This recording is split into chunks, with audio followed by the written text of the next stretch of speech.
Muito boa noite, nós estamos começando mais um programa Direção Espiritual. Obrigado pela oportunidade que temos de mais uma vez estabelecer esse vínculo. Um vínculo que nos fortalece na fé, porque todas as vezes que nós temos a oportunidade de refletir quem somos à luz de Deus, à luz do sagrado, é natural que a gente encontre questionamentos e respostas que nos ajudam a viver. Interessante a gente perceber, não são só as respostas que nos ajudam a viver. Os questionamentos também nos levam adiante. E às vezes eu fico pensando que os questionamentos, eles são ainda mais instigantes para nos fazer ir adiante. Às vezes nós temos a pretensão de que são as respostas que vão nos ajudar a chegar aonde a gente quer. Não. Perguntas também nos fazem avançar. Sobretudo quando as perguntas são honestas, são sinceras e merecem ser feitas. Porque às vezes a gente perde muito tempo da nossa vida fazendo a pergunta errada. Mesmo porque às vezes a realidade nem comporta perguntas. Sempre que eu tenho oportunidade de estar diante de uma mãe, por exemplo, que perdeu seu filho, é natural que ela queira se fazer essa pergunta: por que meu filho morreu? E olhando para nós faz também essa pergunta: padre, por que meu filho morreu? Essa pergunta nunca poderá ser respondida. E neste momento, o que a gente mais precisa fazer é calar o nosso coração e contemplar o mistério que nos envolve e permitir que Deus vá nos respondendo aos poucos. Eu não sei por que o filho morre, mas eu sei que nós precisamos continuar a vida. Precisamos continuar vivendo, precisamos dar conta de tudo aquilo que nos rodeia. Muitas vezes, quando nós perdemos, quando nós somos injustiçados, quando nós estamos amargurados, a primeira coisa que a gente quer fazer é perguntar o motivo de tudo isso. Mas nem sempre nós teremos a resposta para continuar. E a gente precisa continuar. E então, a gente descobre a mística da pergunta. Tá bom, eu não posso responder. Eu vou adiante. Eu vou aceitar o desafio de caminhar com a pergunta dentro do coração. Eu não vou querer forjar uma resposta que não é para agora. Eu não vou permitir que esta pergunta venha me impedir. Eu não posso permitir que a pergunta que faço me impeça de continuar a minha vida. Toda vez que nós estamos movidos por uma pergunta saudável, Deus ganha um grande espaço para crescer dentro de nós. E é assim que a gente cresce, à medida que Deus cresce em nós.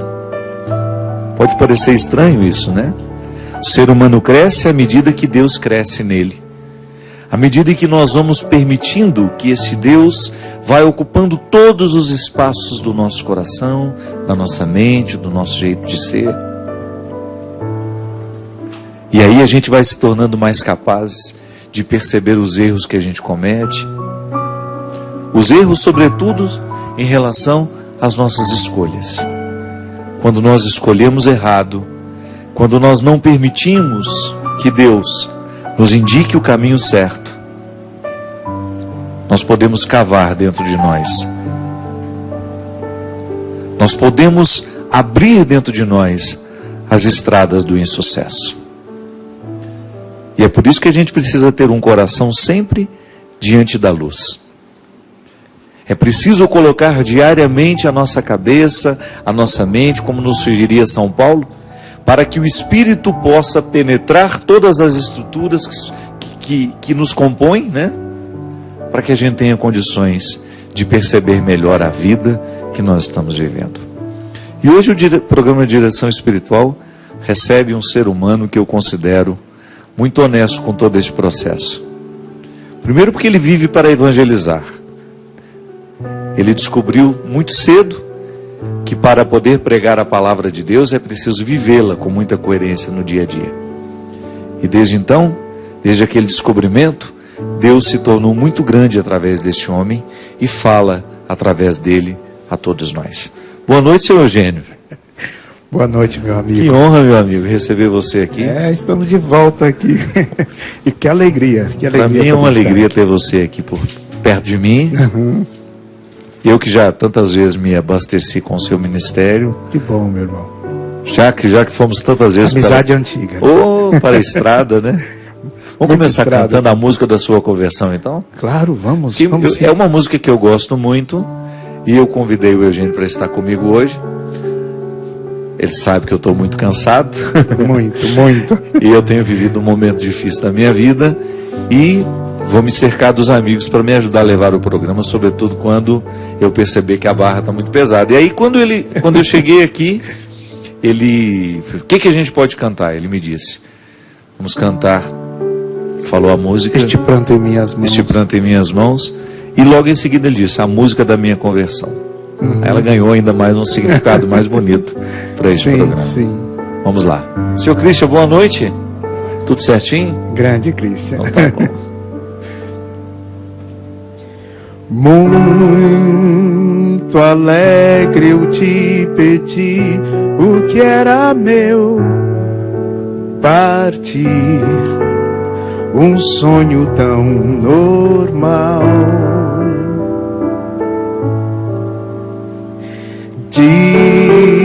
Dissipei meus bens e o coração também. No fim, meu mundo era irreal.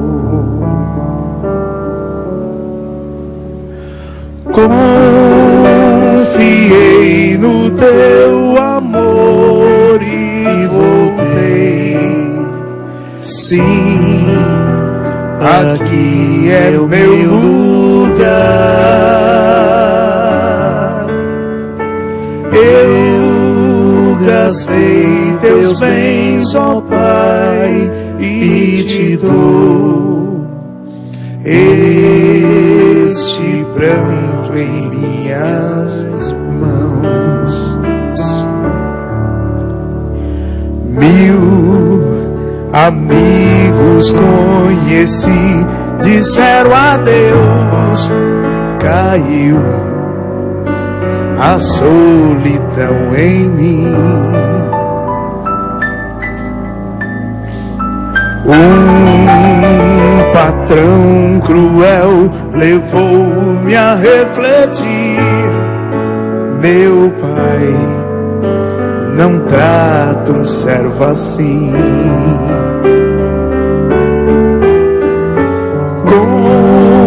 Confiei no teu amor e voltei.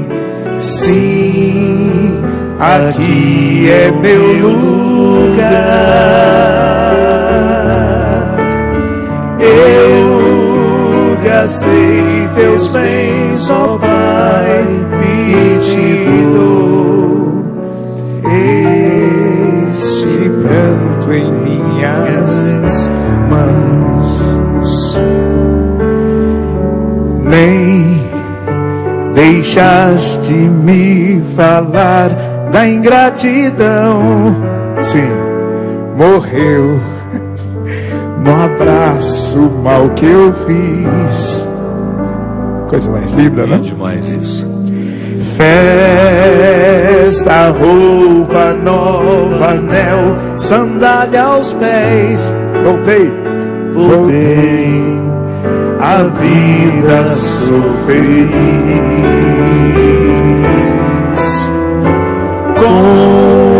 Confiei no teu amor e voltei. Sim, aqui é meu lugar. Eu gastei teus bens, ó Pai, e te dou este pranto em minhas mãos. Você confia no seu amor, vai. Confiei no teu amor e voltei. Sim, aqui é o meu lugar. Eu gastei teus bens, ó Pai, e te dou Este pranto em minhas mãos, minhas mãos. Que coisa linda. Valdeci Farias e Dom Navarro, né? Que coisa, não é isso? Não, isso mesmo. Valdeci Farias e Dom Navarro. Eugênio, você sabe que às vezes eu fico observando as pessoas viverem, as escolhas que vão fazendo, e nada pode ser mais confortável do que quando você encontra uma pessoa que pode dizer: aqui é o meu lugar. É verdade. Uma pessoa realizada é aquela que está no lugar que deveria ocupar mesmo, né?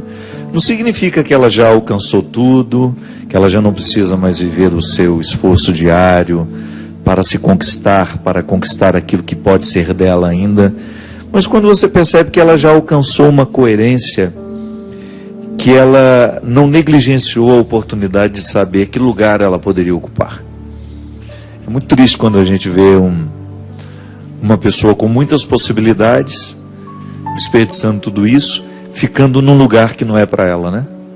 Como é que você descobriu, meu amigo, é verdade, essa oportunidade de... Porque eu te vejo um homem tão realizado, tão feliz. Sou mesmo. E não tem... Você não esconde isso. E sou feliz assim, vivendo assim.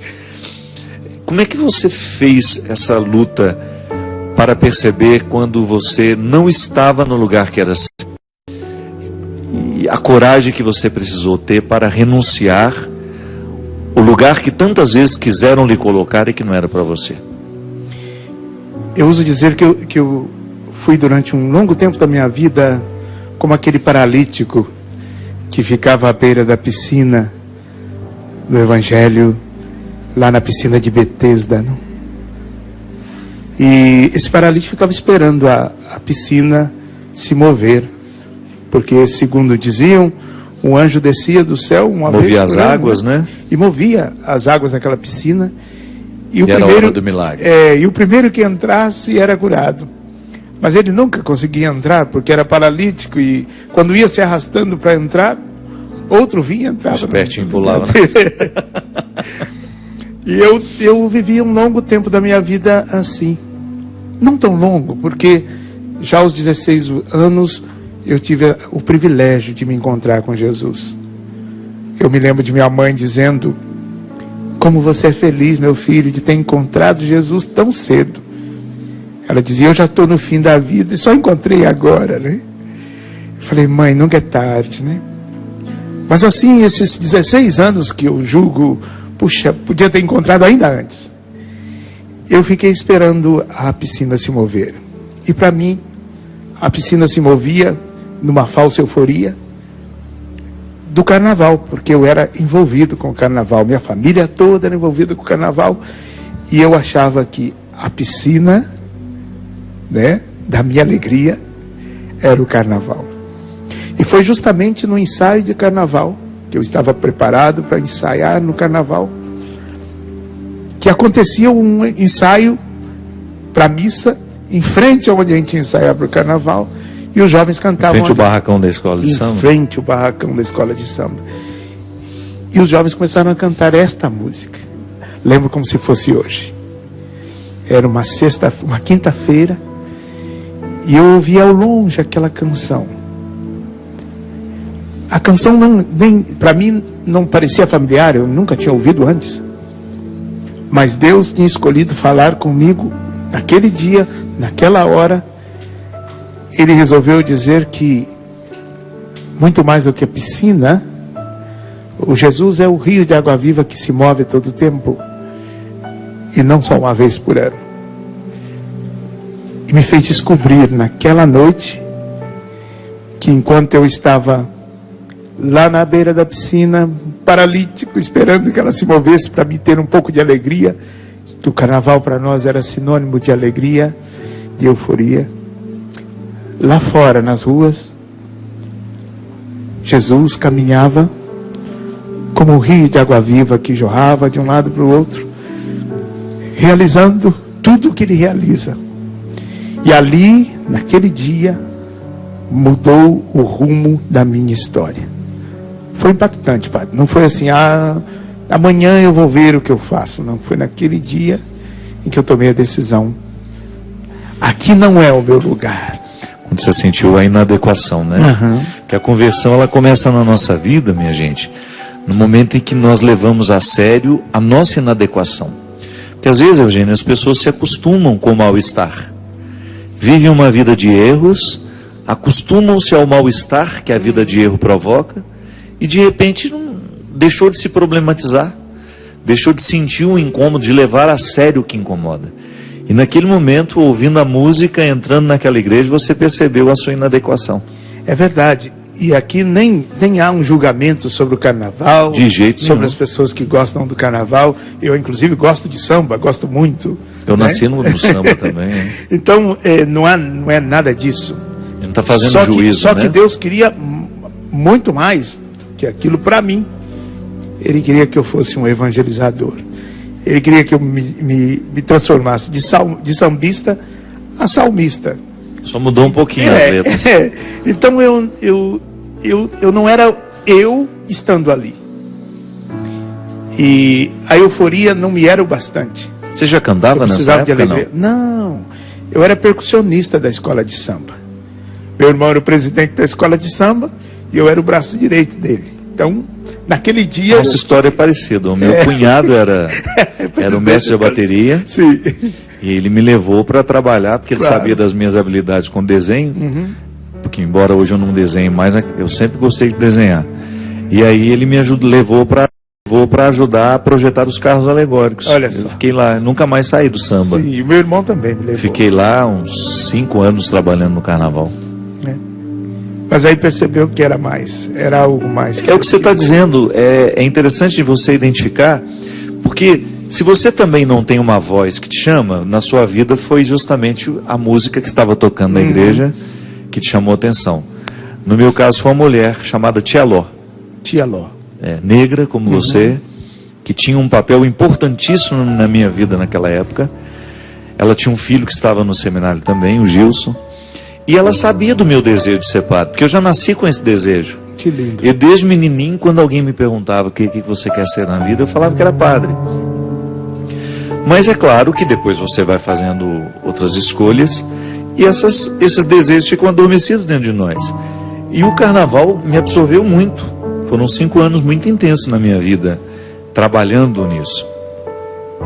E de repente ela, percebendo que existia em mim uma inadequação, ela me chamou essa atenção. Ela foi uma pessoa fundamental na minha vida para me acordar, para eu perceber que eu era a pessoa certa no lugar errado. Isso é muito interessante. Deus não faz a pessoa errada. A pessoa é sempre a pessoa certa. Nós é que muitas vezes vamos para o lugar errado e aí começamos a viver a ilusão de que nós somos a pessoa errada. Se você está identificando que de repente você está no lugar errado, mas nunca confunda isso em achar que você é a pessoa errada. Não, você é a pessoa certa. Deus não erra quando nos cria. Agora, nós podemos errar muitas vezes quando nós nos plantamos nos lugares errados. Escolhemos, né? E foi justamente o que você percebeu naquele momento. Foi. E com toda a simplicidade, né? Não foi uma coisa violenta, mas ao mesmo tempo foi impactante para mim. Porque, de fato, mudou o curso da minha história. E você perguntou, você cantava? Eu não cantava e nem passava pela minha cabeça um dia cantar ou compor uma canção. Mas chamado por uma canção, Deus colocou em meu coração o cantar. Como diz o salmista, e me pôs nos lábios uma nova canção, um hino de louvor ao nosso Deus. Muitos ouvirão essas coisas com temor e confiarão no Senhor. É isso. Eu sempre peço a Deus em todo tempo, em todo lugar, que quando eu cantar, muitos possam confiar nele. Mas sobretudo quando eu não cantar, que a minha vida seja a mais concreta e linda canção, como fez Maria com seu silêncio. Eu não imaginava, Padre, viver o que vivo, viver o que vivi até aqui. Hoje, depois de 36 anos de ministério, eu não imaginava que pudéssemos chegar a tão longe, né? Edificar tantas pessoas Para mim bastava edificar a mim mesmo. Em lugares, claro, essa restauração que você experimenta já é a obra completa, né? Sim. Deus, o que mais eu gostaria, além de ter o meu coração totalmente transformado, mas essa é uma dádiva que se desdobra. Sim. A gente não consegue guardar para a gente. É um transbordamento. Um transbordamento. Eu me lembro a primeira vez que eu tive contato com o seu ministério, foi através do Padre Léo. Padre Léo. Estive lá em Betânia agora. Você esteve agora? Foi maravilhoso.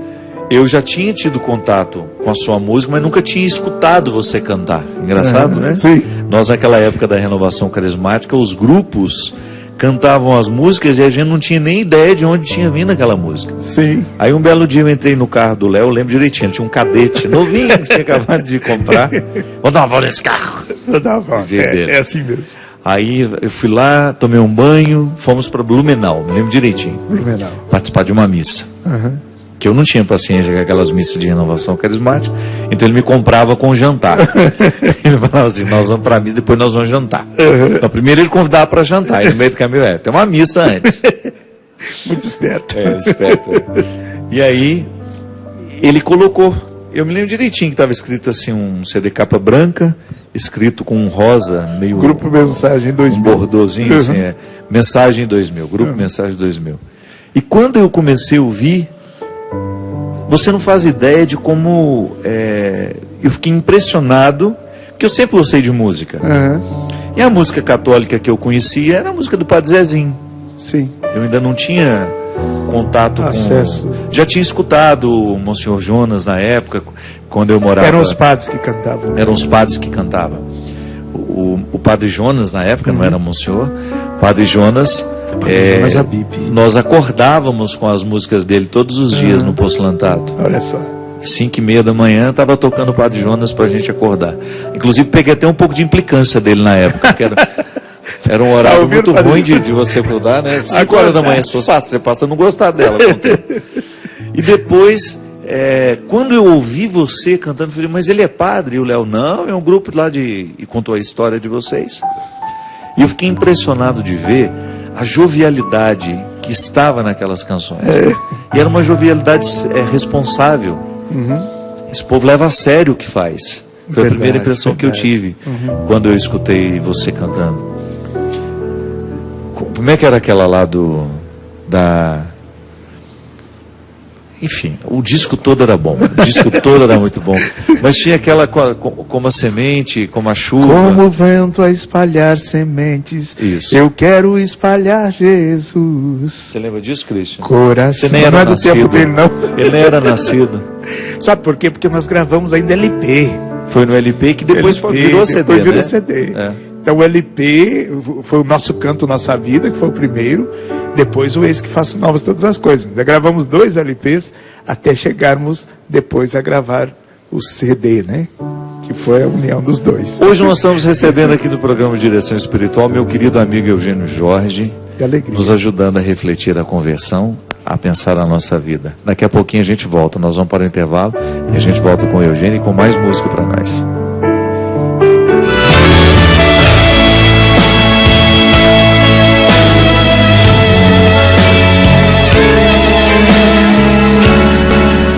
Estamos de volta com o programa Direção Espiritual, hoje falando da importância de estarmos no lugar certo. Você poderia me perguntar, mas padre, como é que eu sei que estou no lugar certo? Ou então como posso saber que não estou no lugar certo? Bem, o lugar certo é a medida em que nós estamos satisfeitos com o nosso desempenho.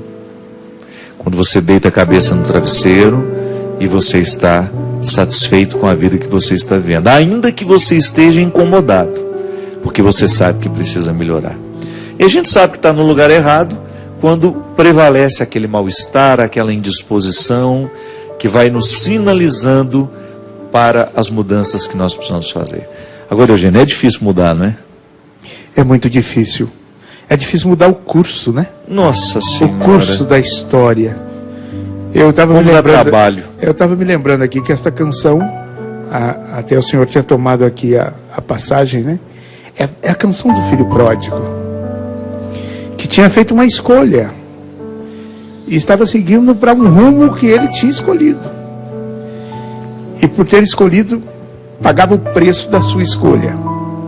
Só que era a pessoa certa no lugar errado.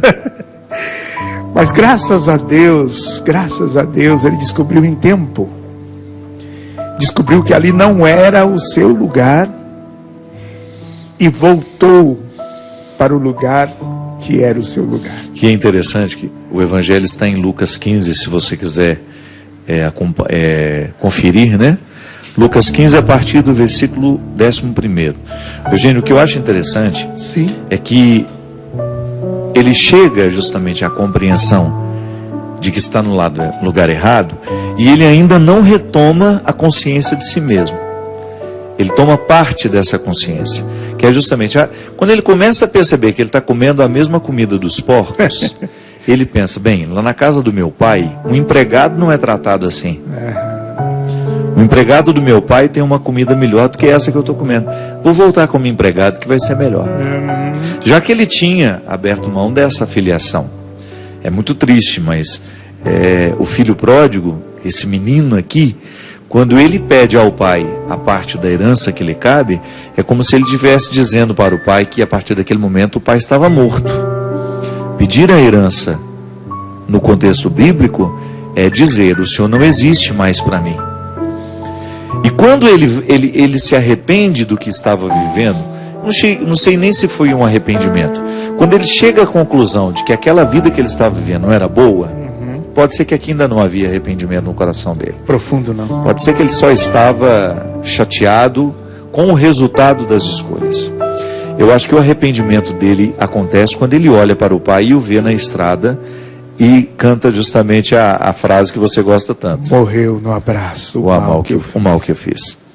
O que é interessante é que esse menino, ele ainda volta com metade da consciência só.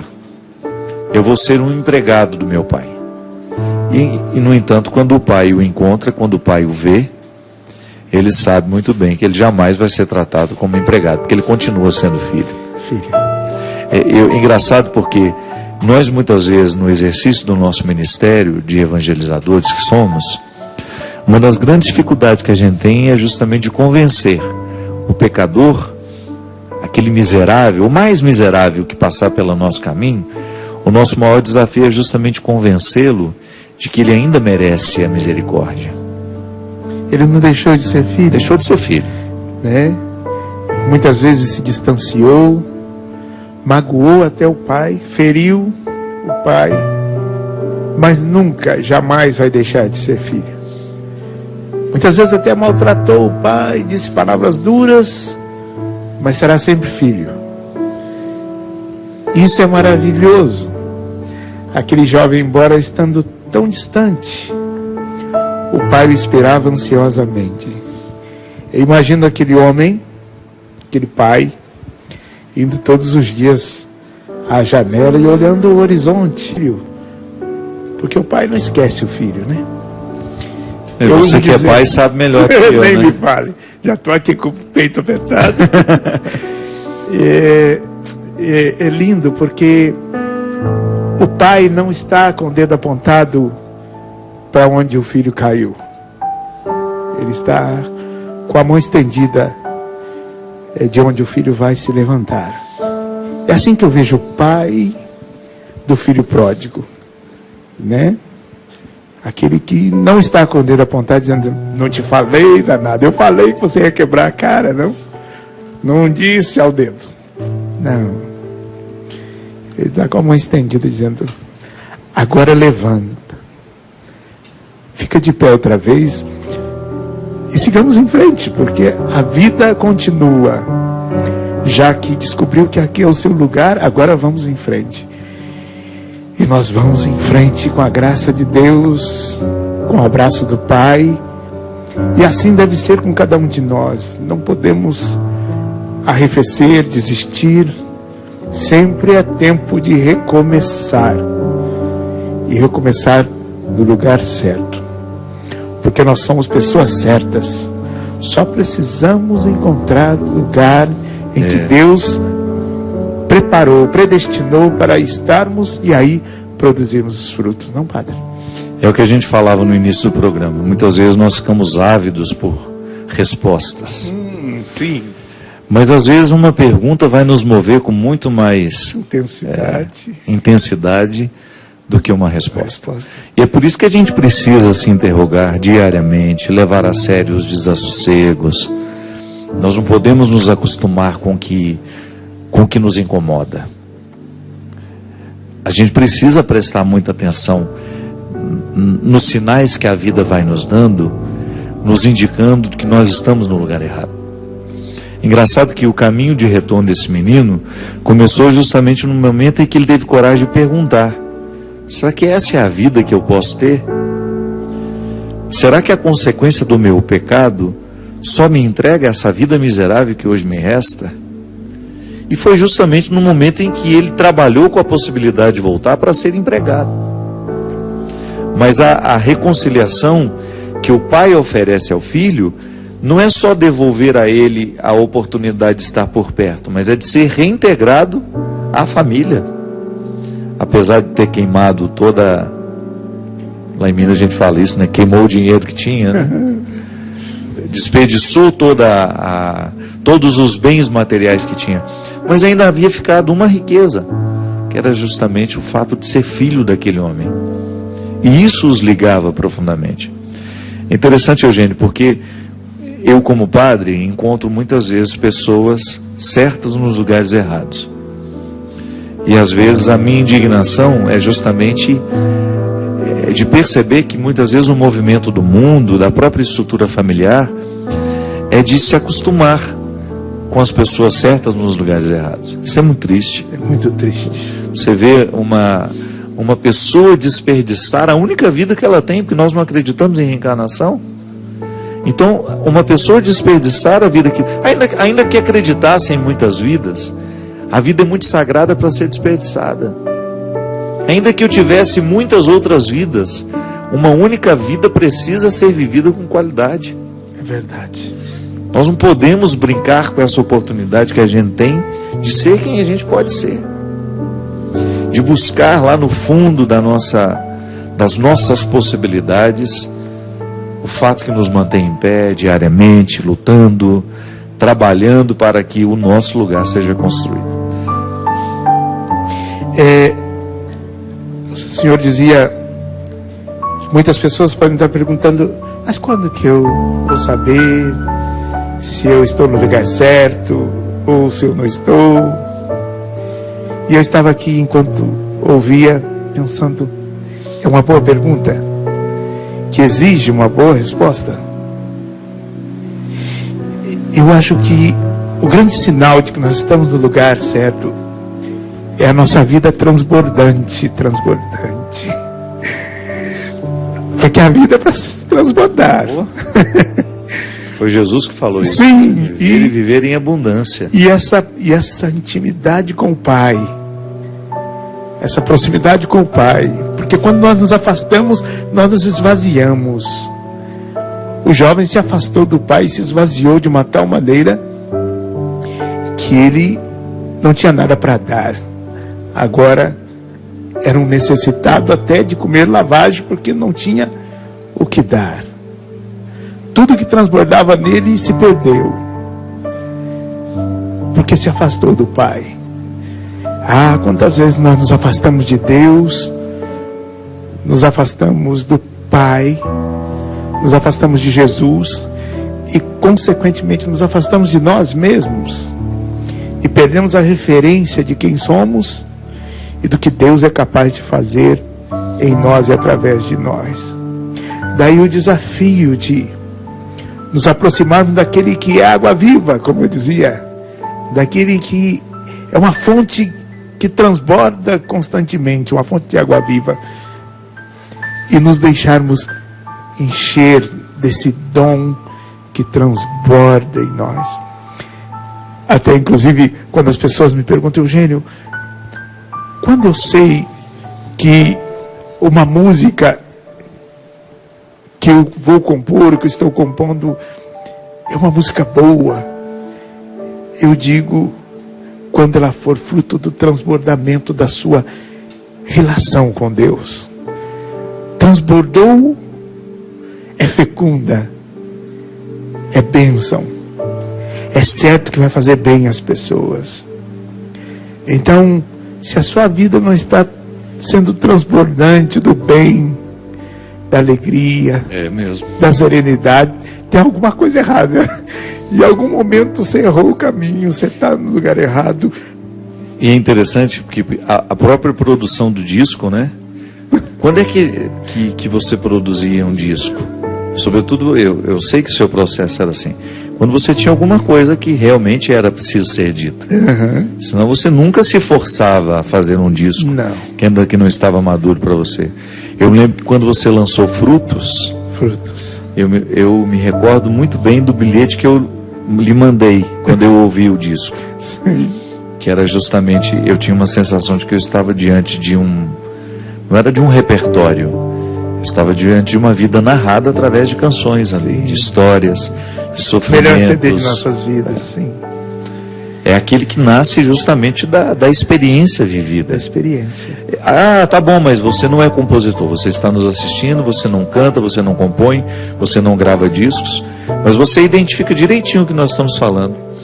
Quando você percebe que uma realidade boa nasce depois de um perrengue, depois de uma batalha vivida, de um sofrimento estabelecido. Né? Sim, inclusive no Frutos, eu me lembro que nós tínhamos passado por uma grande poda, o grupo Mensagem tinha passado por uma grande poda, um grande sofrimento, porque a relação com Deus não significa só alegria, só euforia, só oba-oba. Sofrimento também é transbordante em Deus. E assim como o Senhor disse sobre às vezes a pergunta é mais intensa do que a própria resposta, também, e na sua grande maioria, os momentos de dificuldade, de dor, de sofrimento podem ser ainda mais impactantes, muito mais fecundos, produtivos e fecundos do que propriamente os momentos de euforia, de alegria. E nós tínhamos passado por esse momento de uma prova muito, muito grande, né? Uma poda. E eu então escrevi, quem tem o CD procura na capa, porque está escrito, em algum lugar da capa está escrito: somente os frutos justificam a dor de uma poda. Somente os frutos justificam a dor de uma poda. Daí o nome do CD, Frutos. A poda, ela é uma bênção, muito embora nem sempre entendida. Porque dói demais, né, no momento que nós estamos vivendo a poda. Dói saber que a poda, dói viver o processo necessário da poda. Eu fico vendo lá no meu jardim, às vezes uma planta que demorou tanto para ficar bonita, viçosa, aí o meu jardineiro fala: mas está na hora de podar. Eu falei: meu Deus do céu, mas ela levou tanto tempo para ficar aqui. Chegar a esse ponto, não, mas se não podar, não tem flor o ano que vem. E aí? Aí vai lá no talo. Podamos ou não? Meu Deus do céu. Aí a gente tem aquele instinto de preservação. Sim, né? sim. A gente não gostaria que fosse podado. Mas a própria sabedoria vai nos ensinando que se a gente não vive essa restrição que a poda vai nos impor, não tem fruto o ano que vem. Não tem fruto. O fruto é escasso e às vezes ela vai minguando. Vai minguando. Ela regride. Sim, sim. Eu me lembro de uma mangueira que tinha no quintal da minha casa. Eu era criança e eu via. Minha mãe pegava o facão e feria o tronco da mangueira todo ano. Eu dizia: mãe, mas a senhora está machucando a árvore, né? E ela batia assim, ia batendo em volta e ferindo o caule. Quando não se podia, como ela não podia subir naquela mangueira imensa e fazer a poda, ela feria o caule, né? O tronco da mangueira, e a mangueira dava tanta manga. Eu não sei qual é o processo que acontecia ali, mas a sabedoria da minha mãe era linda. E ela se recompunha e de novo a casca voltava para o lugar e a mangueira ficava nova em folha, mas tinha que ferir até sair aquele caldo, né, do tronco. Mas eu falava: mãe, por que está fazendo isso? Uma vez que ela não podia subir na mangueira e podar os seus galhos, a palavra é forte, né? Ela feria o tronco da mangueira. Eu achava terrível. Mas a mangueira, que era sábia, ficava agradecida, eu acho. Dizia: obrigado por me permitir ser totalmente aquilo que eu sou chamado a ser, plantado aqui nesse lugar. E poder produzir o fruto que eu tanto desejo produzir. O desafio do amor é justamente esse: é você estar na vida do outro para poder ferir, ou melhor, até mesmo administrar. Eu sempre digo isso: não precisa correr atrás de sofrimento, não, ele vem. É só viver do jeito certo, que as questões vão aparecer. Nós vamos ter que administrar o sofrimento. Eu me lembro que um dos exemplos que eu tenho dessa história aí, de ser a pessoa certa no lugar errado, era quando eu era menino, Eugênio. Eu me lembro, o meu pai teve um momento da vida dele em que o álcool destruiu a nossa casa. Foi muito difícil, muito pesado viver aqui. Isso. E aí um dia, alguém bateu lá na porta de casa, dizendo que o meu pai estava caído na rua. Ele tinha voltado do trabalho, certamente depois do trabalho dele, ele parou em algum barzinho, algum bar, bebeu muito e não conseguiu voltar. Ele vinha sempre na bicicleta dele. Eu me lembro que fui eu, minha mãe e meu irmão buscá-lo. Tinha chovido, me lembro direitinho. E o meu pai estava caído ali naquela sarjeta, entre a calçada e a rua. A bicicleta dele caída assim, ele sujo de terra, sujo daquela... Ele assim, tentando se equilibrar e não conseguia. Eu sei que na hora eu senti vergonha do meu pai. Era o sentimento que uma criança podia ter. Medo de algum coleguinha meu ver o meu pai naquela situação. Depois que o tempo passou, Eugênio, eu identifiquei que aquilo não era vergonha, era uma indignação. Uma indignação de ver a pessoa certa no lugar errado. É claro que eu não tinha compreensão para fazer esse argumento, Sim. mas já era uma intuição de que muitas vezes nós, por causa das escolhas erradas que vamos fazendo, nós vamos assumindo o lugar errado. Somos a pessoa certa, mas nós vamos assumindo o lugar errado. E a gente vai aceitando os lugares errados que as nossas escolhas vão nos colocando. Sou muito grato a Deus por ter permitido que meu pai morresse curado de tudo isso. Louvado seja. Porque ele também se envergonhou, tenho certeza. Ele era um homem de caráter, ele era um homem muito trabalhador. E eu tenho certeza que aquela cena não combinava com ele. Eu acho que foi um dos elementos que fez com que meu pai parasse de beber. Quando ele percebeu que o álcool estava fazendo com que ele, pessoa certa, estivesse no lugar errado. E às vezes eu fico pensando, Eugênio, que o nosso trabalho amoroso, que a evangelização precisa ser um ato de amor. De amor, todo o tempo. O tempo todo. Eu acho que nós precisamos aprender diariamente a lidar com essa possibilidade de comunicar aos que estão nos lugares errados que existe um lugar muito mais interessante para ele poder assumir. Eu acho que você, como pai, faz isso o tempo todo com seus filhos. Sim. É uma atitude amorosa de conduzir aquele que você ama a assumir o lugar que de fato ele precisa assumir. É verdade. E o homem mais feliz, o homem pleno da felicidade, nem sempre é o homem que viveu uma vida tranquila, sem problemas, mas o homem pleno, na sua grande maioria, é aquele que foi forjado no sofrimento.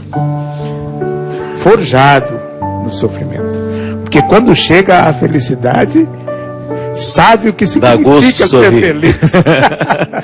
E é assim que eu estou me sentindo. É isso mesmo. Entende? Sabe distinguir Obrigado, meu o que é felicidade e o que é sofrimento. E segue a vida feliz, Padre, feliz. Muito obrigado por você permitir que a sua alegria seja um testemunho vivo de Deus entre nós, viu? Obrigado pelo carinho, pela oportunidade de estar comigo nesse programa. Que bom, que bom. Deus te abençoe sempre mais. Amém. Eu que fico agradecido de contar comigo. Como você disse, estou cansado e vou me cercar de amigos para descansar. Que privilégio poder ser chamado de amigo. O privilégio é meu. Obrigado, meu Obrigado. irmão. E a você que está em casa, não perca a oportunidade de descobrir o seu lugar. Se você identifica aí que existem incômodos, preste atenção neles. Ouse fazer a pergunta que terá o poder de te fazer chegar ao lugar que você realmente precisa assumir e estar. Que Deus abençoe seu propósito. Que Deus abençoe as suas perguntas. E que Ele possa lhe conduzir com serenidade ao caminho de luta que certamente essa pergunta bem feita pode desencadear em você. Vai buscar o seu lugar. Nunca é tarde para a gente tomar essa iniciativa. Derrame sobre nós, sobre os nossos corações, a bênção e a proteção do céu, do Deus Todo-Poderoso, Pai, Filho e Espírito Santo. Amém. Até a semana que vem, se Deus quiser.